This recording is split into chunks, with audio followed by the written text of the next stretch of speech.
Tucked behind the Southgate Shopping Center, we are standing in the center of the great circle of the Newark Earthworks. This is a absolutely gigantic site and is blowing my mind, quite frankly. The Newark Earthworks is a series of earthworks covering about 4 square miles that is geometrically almost perfect in its design and very astrologically significant. Probably was an observatory. It's lined up with all sorts of stellar objects and lunar rises and sunrises.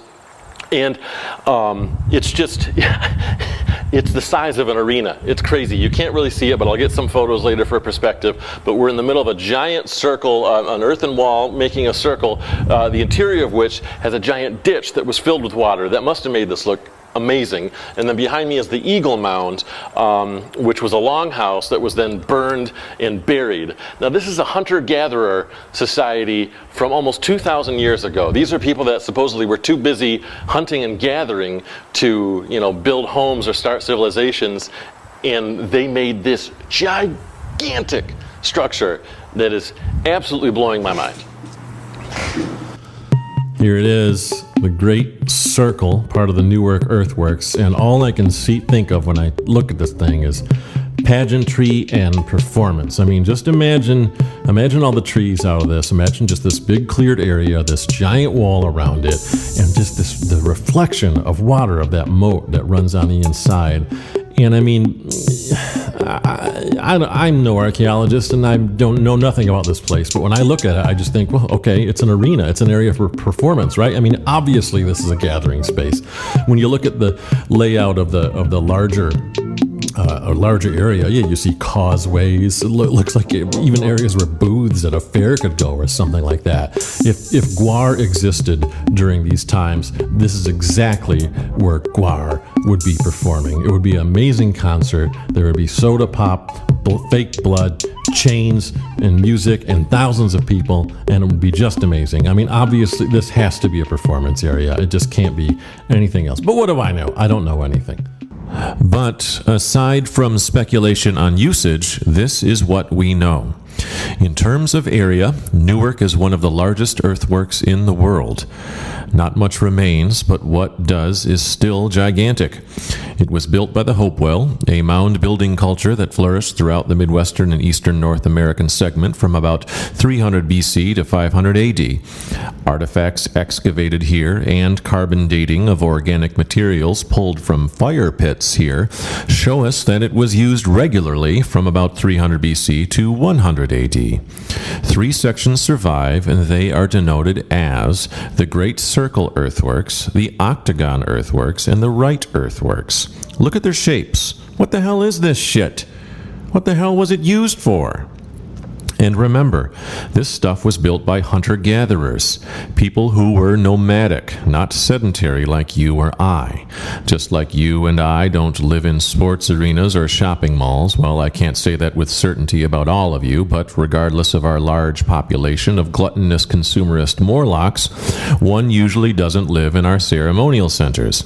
And so it was that the Hopewell didn't live at the Newark Earthworks.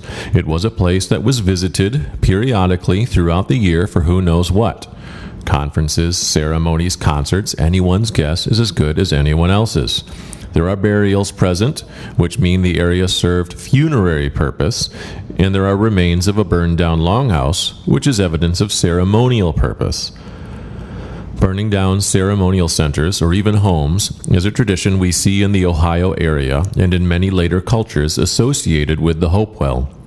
People would use a home or a settlement for a few generations, then burn down the structures, bury the dead in the ashes, build mounds over the graves, and leave, never to return.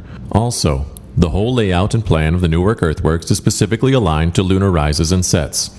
This is evidence of complex knowledge of mathematics and astronomy.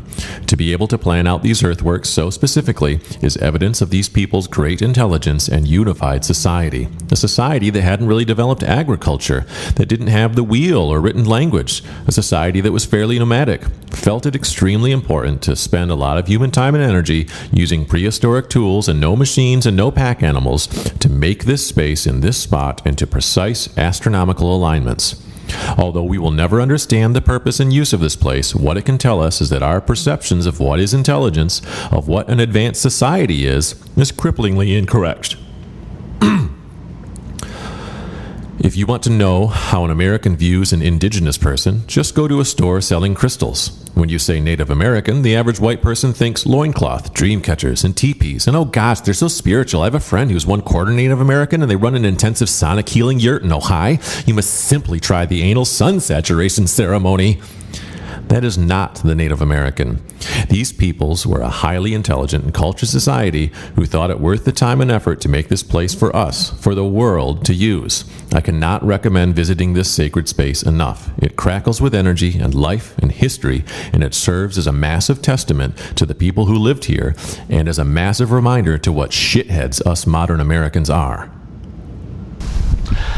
I'm traveling throughout rural and suburban Ohio, and wherever I'm going, I'm confronted with intense and almost confrontational statements of nationalistic pride, of anti-immigration sentiment, or of dire and foreboding warning that if I don't change my ways and follow the Christian God, it's all going to hell fast. And I find it incredibly baffling that these statements are even tempered slightly, that they aren't getting even a grain of perspective from these ancient peoples whose remnants are literally within a stone's throw. No matter where you go, you can see you bear witness to a civilization that was here before ours, who are the true natives, and they were also here before we thought up the concept of the Christian God.